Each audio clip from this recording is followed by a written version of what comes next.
ભાગવત જ એક છે. શ્રીમદ ભાગવત ભગવાનનું વાંગમય સ્વરૂપ. વાંગ એટલે કે હવા, વાણી. ભગવાનનું વાંગમય સ્વરૂપ શ્રીમદ ભાગવત છે. કોઈ પણ તમે પદાર્થ ખાઓ, આમ તેમ કદાચ વાસી આમ તેમ ખવાઈ ગયું તો પેટની અંદર ગડબડ થાય, પણ કાનથી જે વસ્તુ ખવાય ને એ કોઈ દિવસ ગડબડ કરતી નથી. આ ભગવાનનો વાંગમય સ્વરૂપ આપણે કાનથી જમવાનું છે. જે કંઈ પણ સાંભળીએ એ સતત મનન કરવાનું છે. એક વખત સાંભળી લીધાથી મોક્ષ થતો નથી. અને ભાગવત એક પુરાણ, એની અંદર આપણે કહીએ છીએ કે અમે ભાગવત કરીએ અને પિતૃઓનો મોક્ષ થાય, એ હું માન્ય રાખતો નથી. કારણ કે તમે માત્ર એટલો સંકલ્પ કરો ને કે અમે આ પિતૃના નિમિત્તે ભાગવત કથા કરાવીએ છીએ, કરવી છે, ખાલી એટલું તમે સંકલ્પ કરો ને ત્યાં તમારા પિતૃઓનો મોક્ષ થઈ જાય છે. આ ભાગવત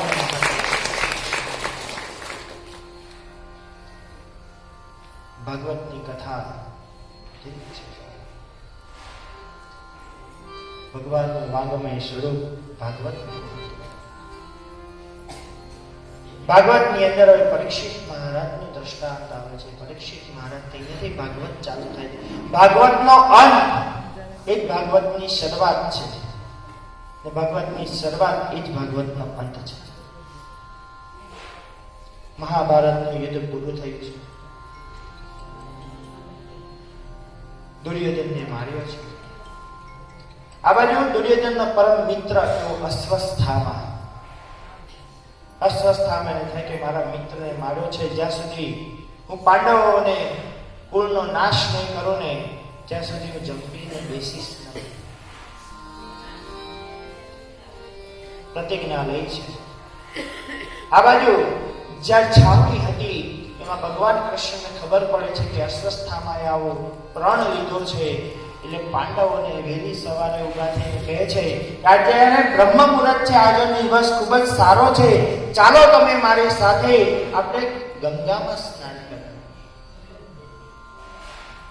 પાંડવોને લઈને જાય છે, પણ પાંડવોના દીકરા એ ઉઠતા નથી, એ નિદ્રામય રહે છે, ઉઠાડવાથી પણ ઉઠતા નથી. આ બાજુ અસ્વસ્થામાં આવે છે તે પાંડવોને પાંચે પાંચ દીકરાને મૃત્યુ આપે છે. મૃત્યુ આપ્યું છે. પાંડવોને ભગવાન કૃષ્ણ જ્યારે પાછા આવે ને ત્યારે જુએ છે, આહ, અમારા દીકરાને કોને માર્યા છે? દ્રૌપદી કલ્પાંત કરે છે, મારા દીકરાનો હત્યારો કોણ છે? આ દીકરાને કોને માર્યા છે? જ્યાં સુધી હું એનું મરેલું મોઢું નહીં જોઉં ને ત્યાં સુધી અન્ન જળનો ત્યાગ કરીશ. દ્રૌપદીએ સામે પ્રતિજ્ઞા લીધી. ભીમને ખબર પડે છે કે આ કૃત્ય અસ્વસ્થામાનું છે. અસ્વસ્થામાને ગોતવા જાય છે. ભીમ ગોતીને અસ્વસ્થામાને લાવે છે. દ્રૌપદી મૂંઝાય છે. અસ્વસ્થામા એ તો પાછા ગુરુપુત્ર અને એમાં બ્રાહ્મણ, મારી પ્રતિજ્ઞાનો ભંગ થાય નહીં. હવે શું કરવું? ને બ્રાહ્મણનો વધ થાય નહીં, બ્રાહ્મણને મરાય નહીં, બ્રહ્મ હત્યા થાય. હવે શું કરવું? ભગવાન કૃષ્ણ આવે છે. ભગવાન કૃષ્ણને વાત કરે છે કે હે પ્રભુ, હવે આ મુશ્કેલીમાંથી અમને બહાર કાઢો. ત્યારે ભગવાન કૃષ્ણ કહે છે જ્યાં બ્રાહ્મણનું અપમાન થાય ને ત્યાં બ્રહ્મ હત્યા લાગે. એ બ્રાહ્મણનું અપમાન કરે તો બ્રાહ્મણ મરેલા સમાન ગણાય છે ભાઈ. એટલે કોઈ દિવસ બ્રાહ્મણનું અપમાન ન કરતા. અમુક જગ્યાએ આપણે પૂજા કરવા, વિધિ કરવા બ્રાહ્મણોને બોલાવીએ છીએ. બ્રાહ્મણો આવે છે, પણ કદાચ રીતિ રિવાજમાં આમ તેમ કદાચ ક્ષતિ, કારણ કે જ્યાં શાસ્ત્ર આવે ત્યાં લોકાચાર નથી આવતો, જ્યાં લોકાચાર આવે ત્યાં શાસ્ત્ર નથી આવતું. ઘણા બધામાં અલગ અલગ રીતો આવતી, એમાં જો કદાચ એકાદ રીત આમ તેમ થઈ ગઈ હોય ને તો આપણે બ્રાહ્મણોને ઉતારી પાડીએ છીએ બધાની વચ્ચે. આ બ્રાહ્મણને કઈ આવડતું નથી, ક્યાંથી લઈને આવ્યા, ક્યાંથી ઉપાડીને આવ્યા, આવું બધું એને બોલીને અપમાન કરીએ છીએ. પણ એટલું યાદ આવ્યું, કદાચ તમારા રીતિ રિવાજ ન આવડતા હોય ને બ્રાહ્મણને જણાવો કે મહારાજ અમારામાં આ પછી આ વિધિ આવે, તમે અમારી રીતે કરાવો. એમ કરીને દોરો, એ લાઈન ઉપર દોરો. કારણ કે મંત્ર બધા બ્રાહ્મણોને આવડતા હોય, પણ રીતિ રિવાજમાં કદાચ ફેર હોય ને તો બ્રાહ્મણોને બતાવો. તો આપણે જાણે અમુક હોય ને, અડધો ઘડો હોય ને ખાલી હોય ને, અડધો ભરેલો ને અડધો ખાલી, એ ખખડે વધારે. અધૂરું જ્ઞાન છે ને માણસને બહુ ખખડાવે. આ બ્રાહ્મણને કઈ આવડતું નથી ને આ બ્રાહ્મણને ક્યાંથી લઈ આવ્યા, આપણે રીત જાણતા હોય એવાને પુરાણ કદાચ કોઈ જગ્યાએ ન મળે. વિષ્ણુ પુરાણની અંદર કહે છે કે કોઈ પણ બ્રાહ્મણ આવીને એક શ્લોક દ્વારા પણ જો તમારી પૂજા કરાવશે ને તો હું માન્ય રાખીશ. આ બ્રાહ્મણનું મહત્વ છે. બ્રાહ્મણ તમે નાનો એવો માણસ રસ સમજતા, કારણ કે કરોડો પુણ્ય ભેગા થાય ને ત્યારે બ્રાહ્મણ યોનિમાં જન્મ મળે છે. હું તો બ્રાહ્મણને પણ એટલું કહું છું કે બ્રાહ્મણ યોનિમાં જન્મ મળ્યો હોય ને તમારો બ્રાહ્મણ તત્વ ટકાવી રાખે. આજે બ્રાહ્મણોનું પતન થઈ રહ્યું છે એનું કારણ પણ આપણે બ્રાહ્મણો છીએ. કારણ કે આજના બ્રાહ્મણોને ધોતિયા પહેરવામાં શરમ આવે છે. પહેલી વાત વ્યાસપીઠ છે ભાઈ, આમાં મારા માપના કપડા નીકળે, તમારા માપના નીકળે, પહેરી લેવા. કોઈને કેવું નહીં કે અમારા માપ નીકળે, મારા માટે છે. જે બ્રાહ્મણ તત્વ આપણે ખોઈ બેઠા ને એટલે આજે આપણી જગ્યાએ કોઈ બીજા આવીને અધિકાર પ્રાપ્ત કરે છે. હવે ઘણા સંપ્રદાયો એવા છે, ઘણા ધર્મો એવા છે કે બ્રાહ્મણની શી જરૂર છે, બ્રાહ્મણ વગર અમે કામ કરાવી શકીએ છીએ, અમે પણ વેદ મંત્ર બોલી શકીએ છીએ, અમે પણ પૂજા કરાવી શકીએ છીએ. એટલું યાદ રાખજો, પણ જ્યાં બ્રાહ્મણ નહીં હોય ને ત્યાં તમારી પૂજા માન્ય નહીં કરાય. શિવ પુરાણ પણ કહી છે. માટે બ્રાહ્મણોનું કોઈ દિવસ અપમાન કરશો નહીં, બ્રાહ્મણોને કોઈ દિવસ ગમે તેમ બોલશો નહીં. ને અમુક લોકો તો ભામણ એમ કહે છે. કોઈ પણ બ્રાહ્મણ આપણા ઘરે આવે ને એટલે મહારાજ પણ ન કહેવાય. કેમ? મહારાજ કોને કહે? જે રસોઈ બનાવતા ને મહારાજ કહે. શું કહેવાય? તે બ્રહ્મદેવ આવ્યા, શાસ્ત્રીજી એમ કહેવાય તો સંબોધો. તેને આદરમાન મળે ને આદરમાન આપવાનું પુણ્ય પણ તમને પ્રાપ્ત થાય. માટે બ્રાહ્મણનો કોઈ દિવસ તિરસ્કાર કરશો,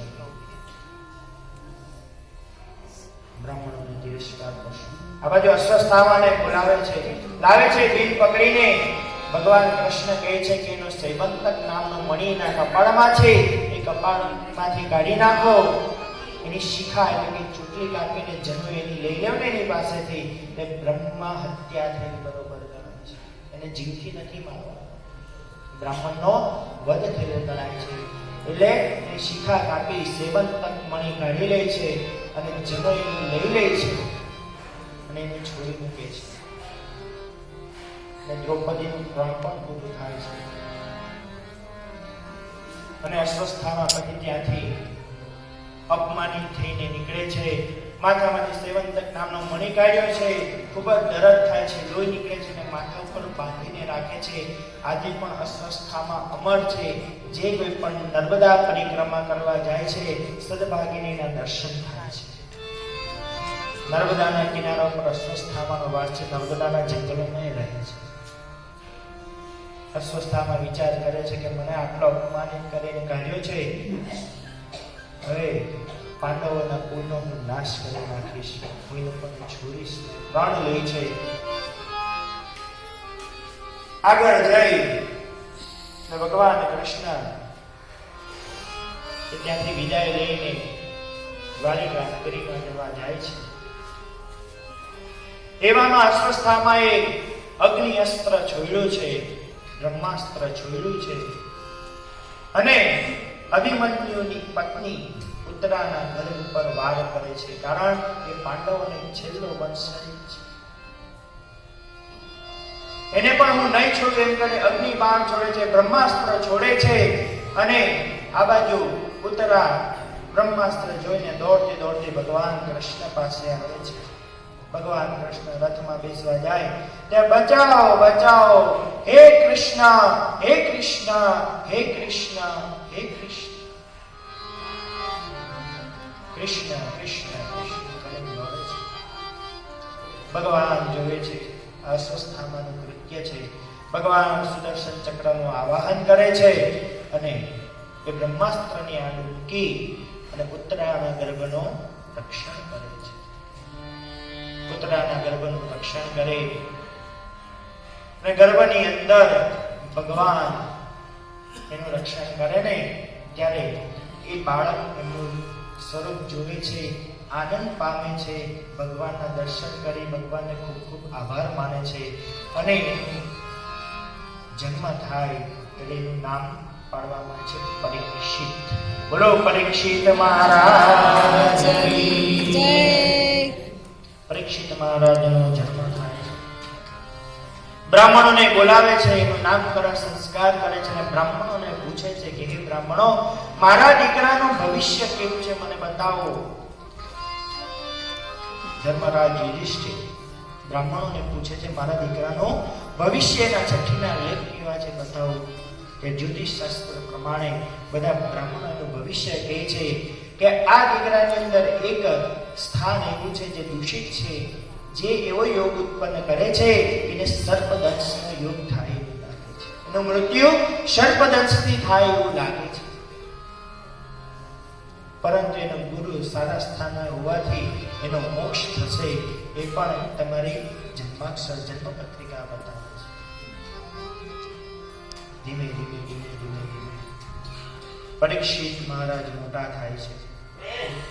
પરીક્ષિત મહારાજ મોટા થાય આ બાજુ પાંડવો પોતાનો વાનપ્રસ્થ આશ્રમ આવ્યો છે. 50 વર્ષ પૂર્ણ થાય ને એટલે એકાવન વાનપ્રસ્થ આશ્રમ. વાનપ્રસ્થ આશ્રમ આવે ને એટલે ભગવાન આપણને કહે છે કે હવે તારી ટિકિટ ફાટવાનો સમય થઈ ગયો છે, તારા વિઝા નોંધાઈ ગયા છે. વાનપ્રસ્થ આશ્રમ આવે ને એટલે ભગવાન પહેલા તમારા કાનમાં કહે છે, તમારા કાન પાસેના વાળ છે ને સફેદ થઈ ગયા છે કે હે માનવી હવે તો વનમાં આવી ગયો છે. એ વાનપ્રસ્થ આશ્રમ આવે ને એટલે પછી બધો વ્યવહાર દીકરાઓને સોંપી દેવો જોઈએ. આ તો હિન્દેવાના થાય ત્યાં સુધી ચાવી જોડો કમરે રાખે, નહીં તો બહુ વધારે વાનપ્રસ્થ આશ્રમ આવે એટલે બધું છોડી દેવું. પણ માયા છે ને આપણને મુક્તિ નથી.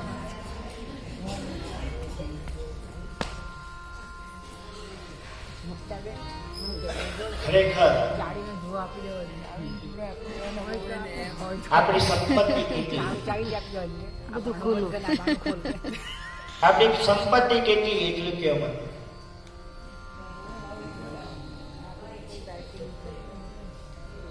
એક પાણીની માટલી, એક દવાની બાટલી અને એક તૂટેલી ખાટલી, આ ત્રણ સંપત્તિ આવે.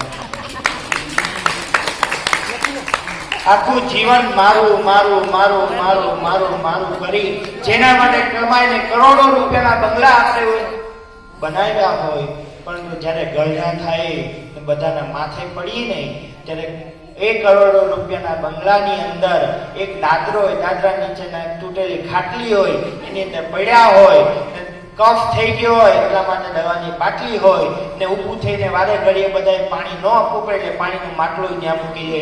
આટલી સંપત્તિ આપી તો હું કામને આપણે ભાઈ મોડા કરીએ.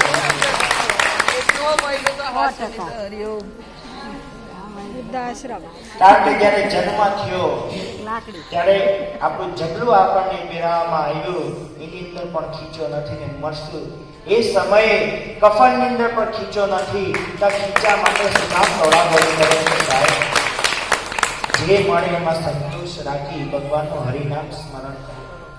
કારણ કે 84 લાખ જન્મ યોનિમાં આપણે ફરીએ ને એ સમયે જ્યારે પાપ અને પુણ્ય બંને ભેગા થાય ને ત્યારે ભગવાન આપણને મનુષ્ય અવતાર આપે છે, કહે છે કે હે માનવ, નીચે જઈને શું બનજે? માનવ. કે પાછે તારે માના ઉદરે જન્મ લેવો પડે નહીં, પણ તો આપણે નીચે આવીને શું બન્યા? માનવી, માનવી, માનવી, માનવી. 84 લાખ ફેરા પાછા નવી નવી માના પેટે જન્મ લે. એટલે ચરપટ પત્રિકા સ્તોત્રની અંદર કહે છે પુનરપિ મરણં પુનરપિ જન્મ પુનરપિ જનની જઠરે શયન. પુનરપિ મરણં પુનરપિ જન્મ પુનરપિ જનની જઠરે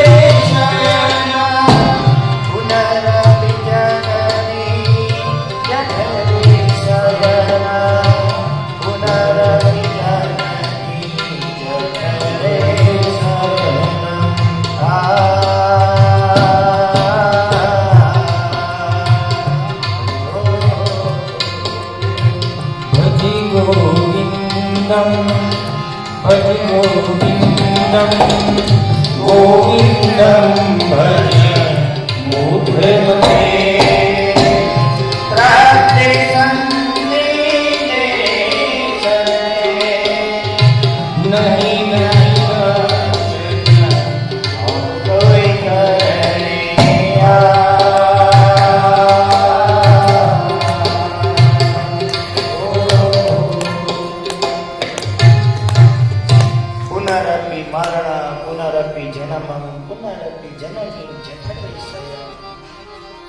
પાછા જીવવાનું, પાછા અલગ અલગ માના પેટની અંદર આળોથી આળોથી અલગ અલગ યોની અંદર જન્મવાનું, પાછું મરવાનું, પાછું જન્મવાનું, પાછું 84 લાખમાં પાછા. એટલા માટે માનવ અવતાર શેના માટે મળ્યો? તો કે ભગવાનનું નામ સ્મરણ કરી સંસાર માટે તરવા માટે મળ્યો. આ તો મારીને તારી તમે ભાવે ભજી લો ભગવાન, જીવન થોડું રહ્યું. તમે ભાવે ભજી લો ભગવાન, જીવન થોડું રહ્યું. માન કરજો કલ્યાણ, જીવન થોડું રહ્યું. કંઈક સાધ્યમાન કરજો કલ્યાણ, જીવન થોડું રહ્યું. એને દીધેલા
બાકી છે એમાં દ્યો ધ્યાન, જીવન બાળપણની જુવાનીમાં અડધું કર્યું. નાના હોય ત્યારે રમવા કૂદવામાં, જુવાનીની અંદર કમાવામાં, બાળપણની જુવાનીમાં અડધું ગયું. હવે જે બાકી છે એમાં દ્યો ધ્યાન. બધા પાંડવો હાડ ગાળવા માટે નીકળે છે. પરીક્ષિત મહારાજને રાજ્ય સોંપે છે. હસ્તિનાપુરનું રાજ્ય પરીક્ષિત મહારાજ સંભાળે છે. પાંડવો આગળ જાય ને એવામાં એક કાળા કપડામાં માણસ, એક ગાય, એકદમ દુબળી પાતળી ગાય, જરાક પણ અંદર માંસ કે એવું કઈ છે, એકદમ સુકાઈ ગયેલી ગાય છે. એક બળદ, 3 પગ એના ભાંગી ગયા ને એક પગ સારો છે. ને પેલો માણસ ક્રૂરતાથી લાકડીએ એને મારે છે. કલ્પેલી ગાય અને બળદ એ બંને કલ્પાન કરે છે, અમને ન મારો, અમને ન મારો, અમને ન મારો. પાંડવો ત્યાંથી નીકળ્યા, આ દ્રશ્ય જોવે છે. પાંડવો ક્ષત્રિય છે, ક્ષત્રિયનો ધર્મ એ છે કે ગાય, બ્રાહ્મણ, પૃથ્વીની રક્ષા, ધર્મની રક્ષા. પાંડવોનું લોહી ઉકળી જાય છે. પાંડવો એમાં ભીમ, જેને કાળા કપડાવાળા માણસને પકડે છે અને મારવા તૈયાર થાય છે. પરંતુ ધર્મરાજ યુધિષ્ઠિર કહે છે, ભીમ, આમ જાણ્યા મૂક્યા વગર કોઈને મરાય નહીં. એટલે એનો પરિચય પૂછે છે, તું કોણ છો? ગાય અને બળદને પૂછે છે, તમે કોણ છો? તમને વાચા કેમ છે? ત્યારે ગાય કહે છે કે હું પૃથ્વીનું સ્વરૂપ છું, હું પૃથ્વી છું. બળદ કહે છે હું ધર્મ છું, મારા 3 પગ તૂટી ગયા છે, એ 3 યુગ છે, એક પગ છે, અત્યારે નવો યુગ ચાલુ થવા જઈ રહ્યો છે. તો કાળા કપડાવાળા માણસને પૂછે છે, તમે કોણ છો? કાળા કપડાવાળા માણસ કહે છે કે ચોથો જે પગ છે ને એ હું કળિયુગ છું.